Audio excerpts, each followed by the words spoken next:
This is definitely the perfect application for them, since they're good performers and really, really reliable. I mean, you want something that's going to last a long time, especially for a high-speed train, because this is a train that goes really fast in real life, and I'm not sure how often it gets maintenance, but I'm pretty sure a lot of maintenance and a lot of time in maintenance too, and that's why I made multiple sets of these, so many of them. It's amazing that a motor like this can handle, this much speed, but I'm pretty sure there's gears that are made in there for this train to just have top speed. But as we've seen earlier, it has a good slow speed too. I mean, it's not the best, but it's good. Even though this train's not built for slow speed. Again, I really love this train. I'm gonna just say now, this is my favorite train that I have in my fleet right now. Even though this is like 1950s, 1960s, Pennsylvania, I don't care. This train was made 20 years later, which a lot has happened in 20 years after, 50s and 60s, but even if you have it next to, the old freight trains, it doesn't look that very much out of place, although some people would argue, no, it's out of place. Okay, alright, but it's my railroad. I always wanted a TGV train, and my favorite color is yellow. And right here I got pretty much the crown jewel of my fleet. You might think, well, what about the T1s? T1s are my favorite steam engines. They are definitely my favorite steam engines. The Q2 is my second favorite steam engine. When it comes to electric trains, doesn't matter how new or old, the TGV 1986 Sud East version from Alstom, or I'm just going to say Alstom. It is my favorite electric train. It is hands down one of the most elegant high-speed trains out there. When you think high-speed train, I don't think about the Shinkansen or anything like that. I think about this train. I think a high-speed electric train. The Shinkansen you call a bullet train. This you call a high-speed train. Some people call the TGV a bullet train. Don't call it a bullet train. That's something that the Japanese coined the term for, And it's not a negative connotation, but it's a compliment for what they created. And the French made the high-speed train. Same with the Germans. I like the ice, but TGV was what I fell in love with first. I saw a book that had model trains in there, even though they represent locations where they're from, and I saw the TGV in there, and I was like, I want that train. It looks so cool, especially in the orange. But when I saw this in yellow, I was like, I gotta have it. It's a must-have kind of train. Now, enough of me being biased. The price of this train is going to be a lot. And I know a lot of people want things cheaper, and that's understandable. And I think I got a good price on it before people would have catched up on the inflation of prices, especially with Broadway Limited on their Paragon 4 stuff, but I understand since it's new technology. However, I do not agree with some of the prices. Hopefully the prices are not ludicrous. But right now this is definitely I believe a good set to get. If you can get a 10-car train set with DCC equipped, doesn't matter if it has sound or not. I don't really mind if it doesn't have sound.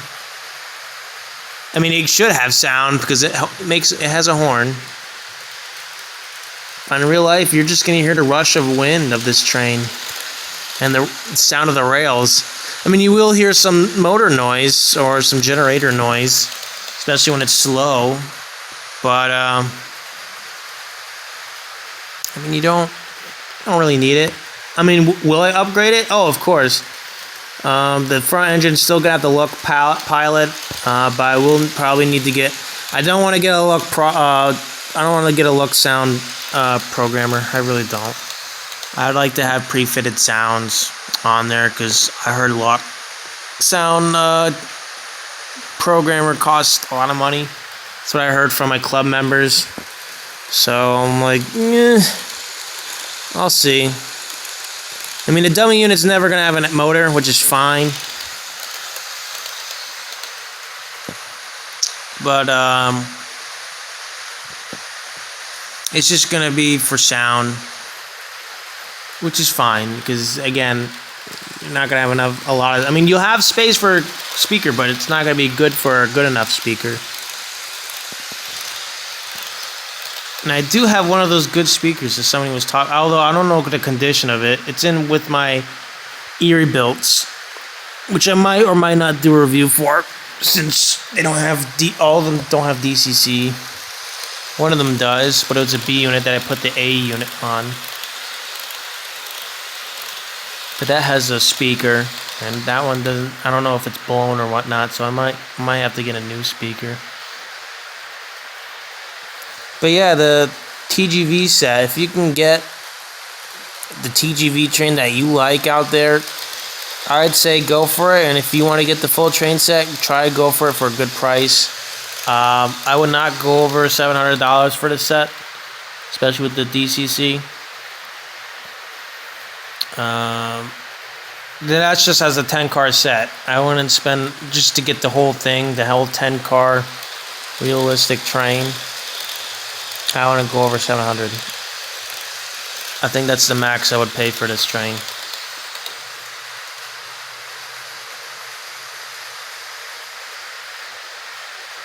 We'll do a reverse as I keep talking about it. This is going to be a little bit longer review than my recent stuff. But go in reverse and we'll go at notch. I'll go to notch 1.5. So I don't know if it'll derail in reverse, although it probably should do fine in reverse. You can see that the red lights were going on, and I guess when you see, I'll definitely show you why those lights are not on the rear engine. The focus is not good, but yeah, there's no lights on the rear engine. They're installed, but there's no decoder. So I lost my train of thought. Again, I'm just gushing over this set. I think it's great. If you're American and you want something that's different, I mean, go with Jouef. I'm pretty sure there are better ones out there like Lima or Lima. Or I don't know. I only know pretty much Bachman, Broadway Limited, Athearn, Cato, and Walthers. That's really what I know right now. But it's hard to do research with Jouef. Again, I wish there was a video out there that would go over the history. And some people out there are probably like, well, why don't you do it? I'm like, well, that's a lot of information and a lot of trains that I don't have to buy, especially TGV sets. And to track all that down would take a long time. And I know research takes a while, but this would probably take a very long time. And that will be a lot of French trains in my Pennsylvania fleet. Which I don't want to keep focused primarily. I just wanted the Sud East, the famous 1986 orange train and the postal train. Because I find that the original TGV shape was the best looking. I mean, you have the Atlantique, which is more sleeker, a sleeker version than this, and then they had the duplexes, that were taller, and they had basically a bi-level train consist. And don't get me wrong, those were pretty cool. But to me, the original TGV shape is the best shape. There are some websites out there that have TGV sets. I'm not going to really give them all because, I want to get some TGVs. I want to get my orange TGV. I know people probably jump on that because it's the most famous of the TGVs. So I won't give up. I won't give up the secret of what website I know that I'll probably get the TGV if I sell my Rail King set. But there is some TGV sets on there, although there's not many. I think there's like only 3 TGV sets that you can get full with DCC ready or DCC with sound. And I think there's not that many. I hope they make more. I'm surprised they haven't made a lot of these. I understand that this is a French train and it's a French, company. But, as a fan of trains in general, as you can see with the Brightline up there, even though I don't have Brightline, I'm doing really Pennsylvania because I like Pennsylvania steam and whatnot. And Pennsylvania is just a great place for trains. It's just a great place to model, an era to just model trains because they have so many different steam engines, so many different stuff to get and whatnot. It's just so much with Pennsylvania. And you could say, well, Union Pacific, Southern Pacific, and I'd be like, yeah, they're great railroads too. Don't get me wrong. I mean, model what you want to model. I just like to have some cool stuff. And while Pennsylvania is my major focus, I mean, imagine seeing this going around and railroad and whatnot. I think it would be cool to have the GG1 next to this thing because you would look at the two and you'd be like, man, these two haven't aged a day. And because, when I look at this, it reminds me of the space shuttle, the TGV set East. EST, I don't know if it's East or East or whatever, but I call it East without the A. It looks like a space shuttle, especially with that windshield. It's got that space shuttle look to it, and that's really cool because I was born in 1990s and whatnot, and that was still the space shuttle time, and space shuttle was a cool thing when I was young. And this train, when I saw it, I was like, that's a train. That is a train. That is the future. I wish in America that they would catch on to this, high-speed freight train kind of idea. I mean, although you wouldn't, the cars you would be limited to is pretty much box cars. I mean, these are box cars, basically, that used to be for passenger service. But I don't know what the French were thinking. Although it's not a bad thing. I think this is an amazing idea. It's pretty cool. They had this thing going on since 2015. That's when this train stopped running, which is a shame. I mean, they have it preserved, I hope. They should have the whole thing preserved, the whole set. At least one TGV of every generation or scheme should be preserved. Well, I'd say the orange one should be preserved the most because I know they made different colors of the orange one, but I think the orange one should be preserved the most because that's the one that set the world record way back then, about 40 years ago, and it's a strikingly cool color. And the postal train, that yellow iconic look, should also be preserved too because it's the world's fastest freight train. And until somebody makes the next freight train, high-speed freight train like this, this is it. This is the fastest freight train in the world. I think more countries should do something like this, especially if it doesn't have to be postal service. It could be just freight, like parcels and whatnot, and boxes. I don't know about pallets. I wouldn't do pallets, but I would just do boxes. I mean, I guess you could put pallets in there. I mean, forget about intermodal trains. Yeah, you would have to unload the intermodal containers and whatnot and put them in here, but this would go fast. Like, this will go twice as fast. Maybe, actually, you know what, probably 3 times as fast than what we have now. I mean, imagine how much faster things would get done. Because shipping materials and stuff takes time. And it hasn't gone any faster. And when you look at this, I know I'm going away from the train review, but I just like to talk about this and, you know, just how I think it's revolutionary. This, you know, postal train thing. Never mind the model. It's just, I think it's a cool idea. People see that, they're like, wow, what is that? They say La Poste, and they're like, oh, that's a mail train. Why is a high-speed train a mail train? I don't know. But for some reason, it worked in France all the way in 2015. It worked. So, I mean, now they use planes, but it's like, well, if you're doing it from city to city, it's a great idea.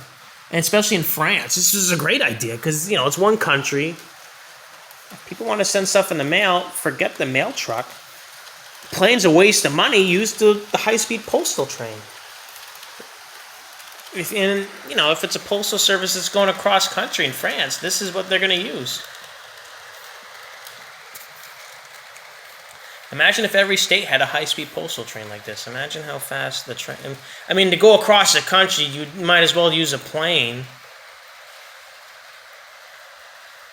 But if you're just mailing something across town, across your state, this is pretty much the thing. Especially Texas. Texas do well with this. And California, too. It's such a cool set. And the Northeast Corridor, you can do that as well. Because in the Northeast, everything's just bunched up together. And this would be, again, a perfect thing. Going right, and you could say the Northeast of the United States is like its own country. And this would be the perfect service for it. It's just interesting. I mean, again, I know the reasons why. Infrastructure's old. And the amount of money it would take to do this would be monumental. I think the whole country could go bankrupt if we try to do something like this. But I think it's a cool idea. I like to see Alstom. I heard they had the new Avila Amtrak train, Avila Express train that they're making, which is the same company that made the TGV. I heard they're making a new passenger train. I'm like, okay, well, I want to see something like this train in America, but in the Northeast Corridor. I think that would be really cool. But until then, this is it. This is one of the coolest sets, in my opinion, out there that you can get. Again, if you're gonna commit to this kind of train, try and get the 10 car set. It's just, I mean, you don't have to get a 10 car set, but I would strongly suggest to try and get the 10 car set. It's just, I mean, I say 10 car, it's really just 8 cars, but I count the locomotives as a 10 car set.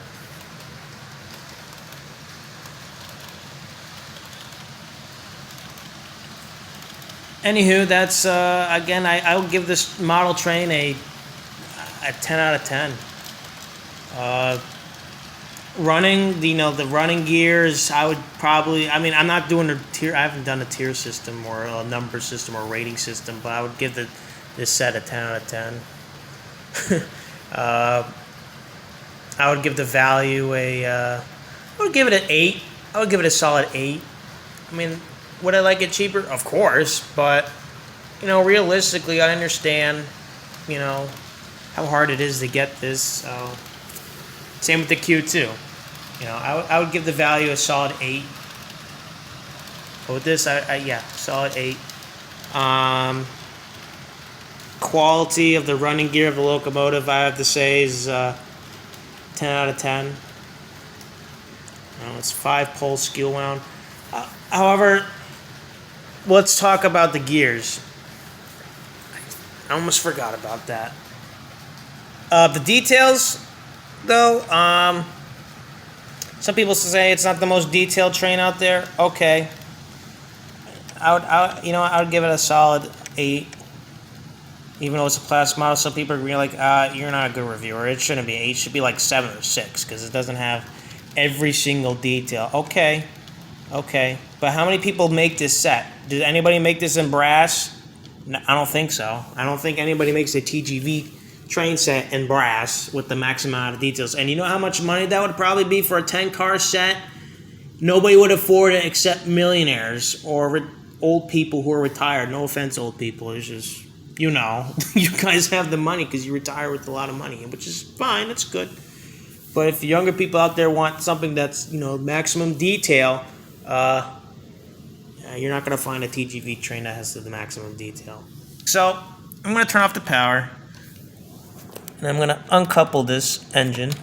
I'm just going to lift it up because that's all you have to do. This is a gear system, and first thing people are going to see, they're going to be gasping and like, bruh, that shit's exposed. And I'm going to say, yeah, it is exposed. I might figure a way to cover this. Maybe come up with like a plate that will just glue down or something. Or maybe screw down because it looks like there's a hole in the middle that I could probably screw. Just screw down in there so I can cover it at least. I don't want to damage the frame, which I'll probably not screw. So I might just do some glue or some clamp-on things that will just clamp on. You might think, oh, well, it looks like it had some clamp-ons on there, and you could say that, but as I look at it, yeah, it might have some. If not, I could always probably find some spare parts online to cover these. So I definitely do not want any cat hair, which there is some small hairs that I can easily pluck out with like some tweezers and whatnot, but I don't want this thing sucking up hair, which means I definitely do not want this running on the floor all the time.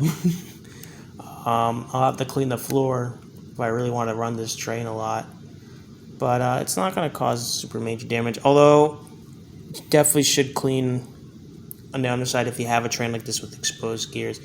Now, I'm not sure what these gears are made out of. I'm pretty sure they're plastic, and the previous owner did lubricate these gears. I'm not sure when I'm going to have to lubricate these again, but when the time comes, I'm definitely going to lubricate these so the gears won't slip and break, and I don't know how hard it's going to be to find gears. I might eventually, if I'm brave enough, I could probably just do a 3D scan of these gears and just 3D print them. So I can have endless gears. So I don't have to go to other countries and spend lots of money for spare parts. No, hell no. But 3D printing, basically reverse engineering these gears would probably be the best idea to go forward. Although I'd have to learn how to do 3D printing and 3D modeling, which I could probably figure out on my own once I have the mindset to just buy a 3D printer. And a lot of people are probably going to be like, just buy the 3D printer, okay? The detail's pretty good on the underside. Not going to see that. But again, this is one of the hardest things you have to open. Basically, I heard you have to be careful because the wires can easily pop off for the connection and whatnot. And all you have to do is resolder it, but it's a pain in the butt. I don't think I'm going to ever want to open this since it already has DCC put in there. Which I'm not going to do. I'm not going to open it. There's no reason to open it since it already has DCC. But it does have that motor in there for... it does have that 5-pole motor. And that's what I wanted to see, really, is just to show, when you get these, I think they do have exposed gears on the bottom. It does look like they used to have covers, but I'm not 100% sure, and you can probably buy something or fabricate something that can cover these gears and keep them protected from the elements like cat hair, because I have my sister's cat and whatnot. This one's made in China. This is a later Jouef model. Takes 12 volts. Do not throw away, which I'll never throw away. TGV. The whole spiel. But earlier they were made in France. However, this one made in China was I had to say it's pretty good quality. Good job, China. You did a good job with this model. The wheels are nice. Again, it's not super amounts of detail. I mean, when you look at the trucks, that's what you're looking at. But it looks good enough. I mean, when you look from the side, you're like, yeah, I can buy that, and I do. So that's the TGV train, the La Poste TGV train, or La Posta, by Jouef / Hornby. If you want to try and get this set, get the 10 car set. I recommend the 10 car set, but make sure you find somebody who has a good, reasonable price and that they will do a really good job shipping it. I had a guy who sent a really good packaging. He made sure that it came here safe and sound, and he did a great job. Make sure the seller has not only has in good condition, but has good packing skills, and at least protects it when it ships. When I did get it out of the box, it did have some lubricant on the side and whatnot. I guess it got a little bit warm, and there was no silica pearls in the box, which I might have to get if I ever have to store this. So it doesn't, but it doesn't matter. I'll get some more lubricant when I get some more, and I'll make sure that it won't leak on the side, which it doesn't stain. It didn't stain, but it's all right. Anyways, this video is a little bit too long now. It's like an hour. This is probably my second longest video now. I'm going to sign off with my La Poste review. I forgot about the gears, and I would probably give them a solid 8. Since I haven't heard anybody say anything bad about the gears, I'm just going to have to give them like a 7 or 8. I'm pretty sure they're going to last a really long time, and they're pretty good quality gears. Problem is just there's not enough information about this stuff. I mean, I saw a guy out there who did a really great review on all of Proto 1000 and 2000 with lifelike Proto. It's like, why don't we have more people doing this with European stuff? I'd love to see more information out there, but I don't know. I'm just rambling on. Details, I solid 8 gearing. I say is a solid 7 or 8. I just don't know. Although it runs really good, so I'm going to have to score it up pretty high. Motor's 10 out of 10. The train set as a whole, for me personally, my personal score is 10 out of 10 with the train. I did talk about those wheels on the previous locomotive, but that's okay. Anywho, this is a Grotesque Dyno with the latest installment on the train review series in HO. I hope you guys have enjoyed the video, and see you next time.